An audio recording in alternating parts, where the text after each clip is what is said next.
Hello बच्चा लोग। आज हम MCQs करने वाले हैं 7th स्टैंडर्ड के चैप्टर मुगल एम्पायर।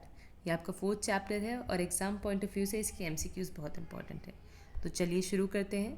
आपका पहला सवाल है, who were the ancestors of Mughal from there mother side. Mughals के पूर्वज कौन थे उनके मदर साइड से। आपके पास ऑप्शन गिवन है। पहला ऑप्शन है तैमूर, दूसरा ऑप्शन है चंगेज़ खान, तीसरा ऑप्शन है अलेक्जेंडर द ग्रेट और चौथा ऑप्शन है बाबर। तो मदर साइड से ये बिलोंग करते थे चंगेज़ खान की फैमिली से और फादर साइड से ये बिलोंग करते थे तैमूर साइड।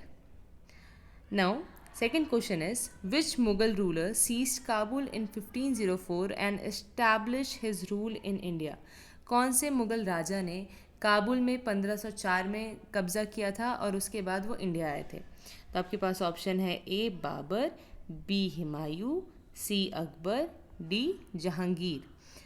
इसका आंसर हमें पता है कि बाबर जो थे उन्होंने इंडिया में आके कब्ज़ा किया था और फिर वो यहाँ के रूलर बन गए थे।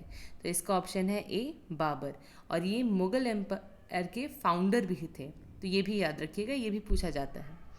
थर्ड क्वेश्चन है, which inheritance system did the Mughal follows. अब इनहेरिटेंस सिस्टम क्या होता है। इनहेरिटेंस सिस्टम का मतलब होता है कि राजा के बाद who will became the next ruler और राजा की प्रॉपर्टी किसको जाएगी। प्रीमोर्गेनेचर का मतलब है कि राजा की प्रॉपर्टी उसके बड़े बेटे को जाएगी। कॉपर्सनरी का मतलब है राजा की प्रॉपर्टी राजा के सारे बेटों में इक्वली डिवाइड होगी और वो अपने अपने एरिया के राजा बनेंगे। फ्यूडल इनहेरिटेंस का मतलब होता है कि वो किसी ज़मींदार के पास जाएगी और मैट्रिनियल इनहेरिटेंस का मतलब होता है कि वो किसी बेटी के पास जाएगी।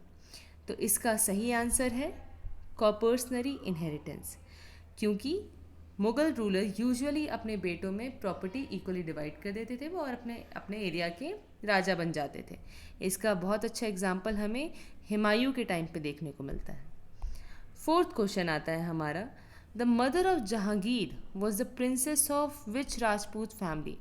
जहांगीर की मदर, इसका मतलब वो किसकी वाइफ है। इसका आंसर सब कमेंट सेक्शन में लिख के बताएंगे। वो कौन सी फैमिली से, कौन सी राजपूत फैमिली से बिलोंग करती थी। ए राठौर, बी सिसोदिया, सी खचवाहा या डी भोसले। तो इसका आंसर है खचवाहा, ऑप्शन सी। जहांगीर की जो मदर थी वो राजपूत खचवाहा राजपूत फैमिली से बिलोंग करती थी। फिफ्थ क्वेश्चन है, what was the rank of Mughal noble known as. Mughals के नोबल की रैंक को क्या बोला जाता था, उस रैंक का नाम क्या था। तो आपके पास ऑप्शन है ए मनसब, बी जागीर, सी जात या डी मनसबदार। तो इसका करेक्ट आंसर है हमारा ए मनसब। इस रैंक को मनसब बोला जाता था और इस रैंक को जो होल्ड करता था उसको मनसबदार बोला जाता था। तो इस क्वेश्चन का करेक्ट आंसर होगा ए मनसब। नेक्स्ट क्वेश्चन आता है हमारे पास, question 6, during Akbar reign how many mansabdar held a rank of 5000 zat. जात का यहाँ मतलब क्या है।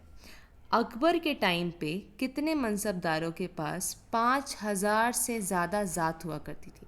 जात का मतलब होता है फुट सोल्जर्स। तो कितने लोगों के पास 5000 फुट सोल्जर्स थे। तो इसका ऑप्शन है ए 10, बी 29, सी 50 या डी 79। तो इसका करेक्ट आंसर है हमारा बी 29। अकबर के टाइम पे ये सिर्फ 29 हुआ करते थे और औरंगज़ेब के टाइम पे इनकी संख्या इंक्रीज़ हो गई थी, जिसकी वजह से औरंगज़ेब को बहुत प्रॉब्लम्स झेलनी पड़ी थी। नेक्स्ट हमारे पास क्वेश्चन है, what was the main source of income for the Mughal rulers. Mughal rulers के पास इनकम कहाँ से आती थी, उनके पास पैसे कहाँ से आते थे सबसे ज़्यादा।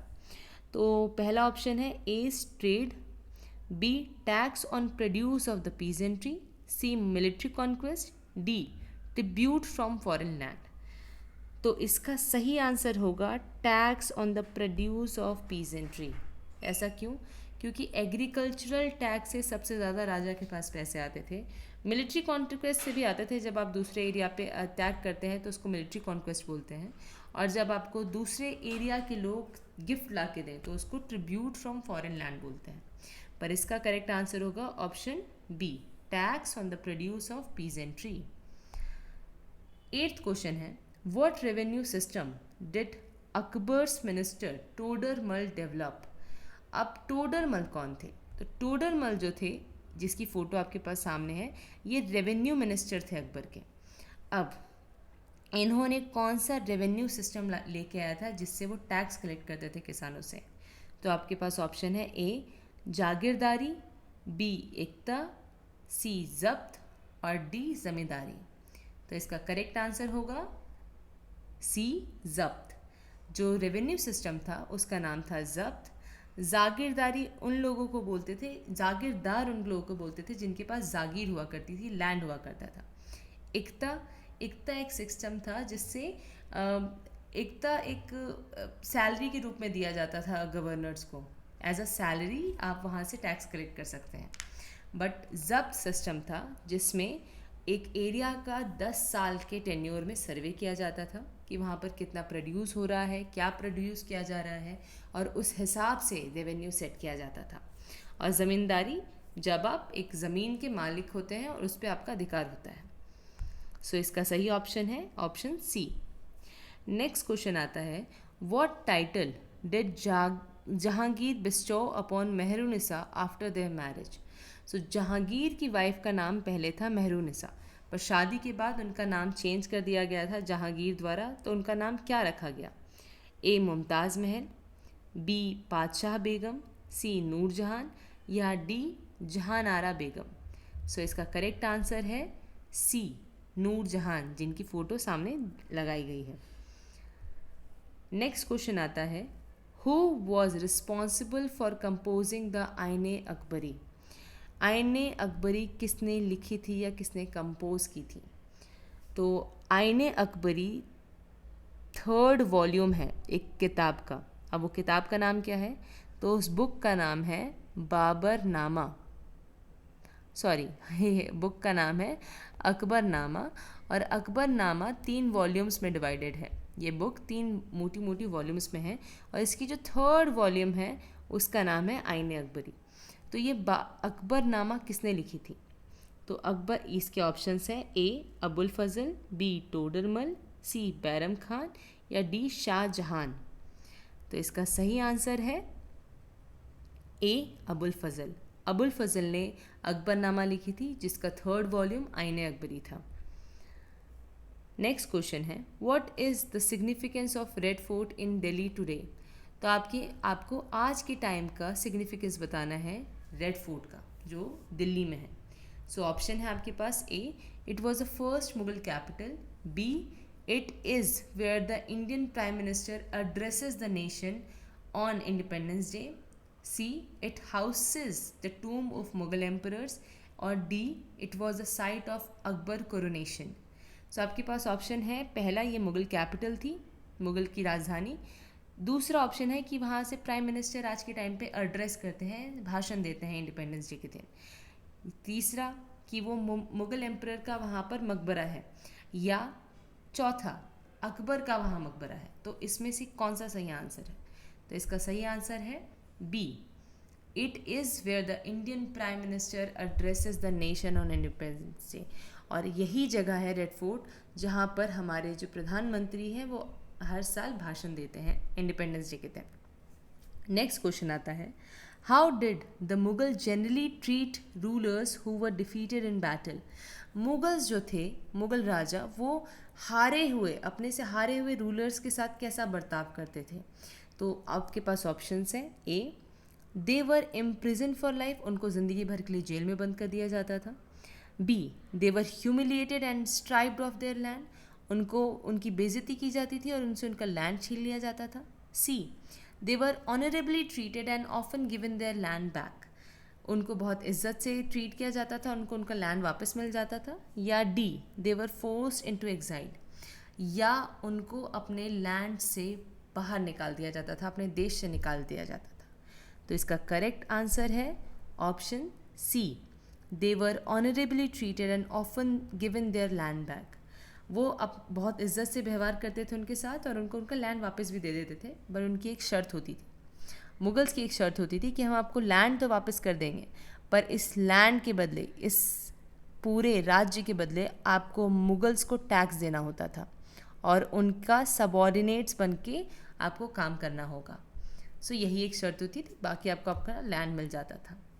13th क्वेश्चन है, which Mughal ruler reign is associated with significant peasant revolt due to administrative exploitation। आपको अगर याद होगा तो हमने एक क्वेश्चन किया था, उसमें मैंने बताया था कि जो मनसबदार की जो संख्या थी, जो नंबर्स थे, वो एक टाइम बाद किसी के टाइम में जाके बढ़ गए थे। अब वो इंसान का नाम मैंने बताया था। तो आपके पास ऑप्शन है ए बाबर, बी हुमायूं, सी अकबर या डी औरंगज़ेब। सो इसका आंसर है डी औरंगज़ेब। क्यों? क्योंकि जब मनसबदार की नंबर्स इंक्रीज़ हो गए मनसबदार के उस रेन में, तो हुआ क्या, मनसबदार पीजेंट्स को एक्सप्लॉइट करने लगे। बहुत सारे मनसबदार चाहते थे कि वो अपना बहुत सारा टैक्स कलेक्ट करके अपना पैसा बढ़ा लें, तो जिसकी वजह से पीजेंट्स को बहुत नुकसान हो रहा था। नेक्स्ट क्वेश्चन हमारे पास आता है, what role did zamindars play in the Mughal revenue system. Zamindars का क्या रोल था मुगल रेवेन्यू सिस्टम में? तो आपके पास ऑप्शंस हैं, they acted as intermediaries between the Mughal administration and the peasants, b they were high ranking military officials, c they were responsible for minting coin, या D they served as advisory to emperor. क्या वो emperor को advice देते थे? क्या वो coin को बनाते थे? क्या वो हाई रैंकिंग मिलिट्री ऑफिशियल्स थे? या वो मुगल एडमिनिस्ट्रेशन और पीजेंट्स के बीच में एक इंटरमीडिएटरी, एक बीच वाला इंसान के जैसा काम करते थे, जिसकी वजह से वो दोनों कनेक्टेड रहे? तो इसका सही आंसर होगा option a, they acted as intermediaries between the Mughal administration and the peasants. Next question आता है हमारे पास, which Mughal emperor used cannon effectively in his military campaign. किस मुगल रूलर ने तोपों का इस्तेमाल किया था? कैनन मतलब जो तोपें होती हैं ना बड़ी बड़ी, वो किसने इसका इस्तेमाल किया था इफ़ेक्टिवली? आपके पास ऑप्शंस है अकबर, जहांगीर, बाबर या औरंगज़ेब। तो इसका करेक्ट ऑप्शन है सी बाबर। बाबर ने ही सबसे पहली बार मुग़ल रूलर्स में से कैनन्स का इस्तेमाल किया था और सारे एरियाज़ को बहुत इफ़ेक्टिवली जीता था। What was the name of Akbar policy of religious tolerance? Akbar ने एक रिलीजियस पॉलिसी निकाली थी जब उसने देखा कि लोग जो है आपस में बहुत लड़ाई झगड़ा कर रहे हैं, धर्मों के बीच में बहुत इनटॉलरेंस है, तो उन्होंने एक पॉलिसी निकाली रिलीजन्स की। अब वो कौन सी थी? ए मनसबदारी, बी जब्त, सी सुलह कुल या जागीरदारी। इसमें आंसर बहुत कॉमन है, आंसर है सी सुलह कुल। सुलह कुल की नीति में आप एक दूसरे के रिलीजन की इज्जत करते हैं, आप एक दूसरे से लड़ाई नहीं करते हैं, जिसकी वजह से पूरे देश में शांति बनी रहेगी। और ये था आज का हमारा लास्ट क्वेश्चन। उम्मीद करती हूँ कि आपको समझ में आया है और आपको इससे बेनिफिट मिले, और अगर आपको पसंद आया तो लाइक, शेयर और कमेंट करें। Thank you so much and have a good day everyone.